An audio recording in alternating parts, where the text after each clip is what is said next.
जय बाबा दी दोस्तों, जैसा कि हम जानते हैं कि बाबा बालकनाथ जी की गुफा पर भर्तरी जी का भी विशेष स्थान है। इसी से जुड़ी आज हम बात करेंगे कि भर्तरी जी को बाबा बालकनाथ जी के दिव्य दर्शन कैसे हुए। बात उस समय की है जब गोरखनाथ जी ने बाबा बालकनाथ जी को अपना चेला बनाना चाहा और उनके कानों में मुंद्रा डालने की कोशिश करी।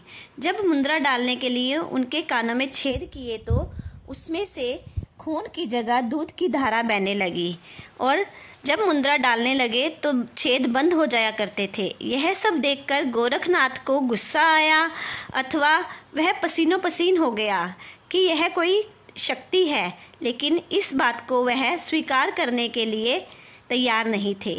तभी बाबा जी ने सोचा कि यहाँ पर तो यह बात सही नहीं है, अब मुझे तभी यह सारा कौतुक देखकर ब्रह्मा विष्णु महेश प्रकट हुए और कहते हैं कि उस वक्त शिव महाराज ने अपने वचन अनुसार बाबा जी को एक बार फिर दर्शन दिए और साथ ही मोर की सवारी करने के लिए कहा।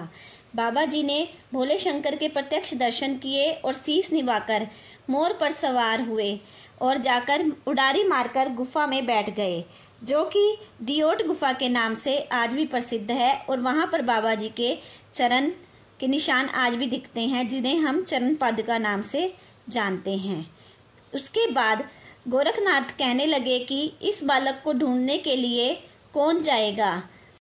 तभी भर्तरी जी ने कहा कि वह कोई साधारण बालक नहीं, वह पौनाहारी अवतारी बाबा बालकनाथ हैं, लेकिन अगर आपकी आज्ञा हो तो मैं उन्हें ढूंढकर आता हूँ। तभी भर्तरी जी बाबा बालकनाथ जी को पर्वतों और जंगलों में ढूंढने के लिए निकल पड़े। बाबा जी अपनी धुनी पर हर रोज लीन हो जाया करते थे, पर किसी को दिखाई नहीं देते थे। काफी देर तक भर्तरी जी बाबा जी को पर्वतों के कोनों में देखते रहे, पर बाबा जी कहीं भी नजर नहीं आए। एक दिन दया रूप बाबा जी ने भर्तरी जी को अपनी धुनी के दर्शन दे ही दिए। बाबा जी के दर्शन करके भर्तरी का मन खुश हो गया। बाबा जी के पास यह सोच गए कि गोरखनाथ जी की मंडली तो पता नहीं कहाँ पर पहुँच गई होगी, अब मैं यहीं पर रहता हूँ।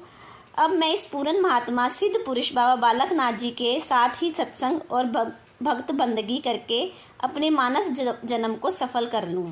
इस विचार से भर्तरी जी बाबा जी के साथ ही आसन लगाकर भक्ति करने लगे। सर्वज्ञ सर्वज्ञाता बाबा जी ने भर्तरी जी को बहुत सारी सिद्ध पुरुषों की साखियां सुनाई, पाठ हवन यज्ञ की विधियां और गुण ज्ञान की बातें समझाई। बाबा जी के साथ भर्तरी जी का भी जीवन सफल हो गया और हमेशा के लिए अमर हो गए। इसीलिए बाबा जी के धुने पर 2 स्थान बने हुए हैं, जिनमें से एक बाबा जी का और एक भर्तरी जी का है।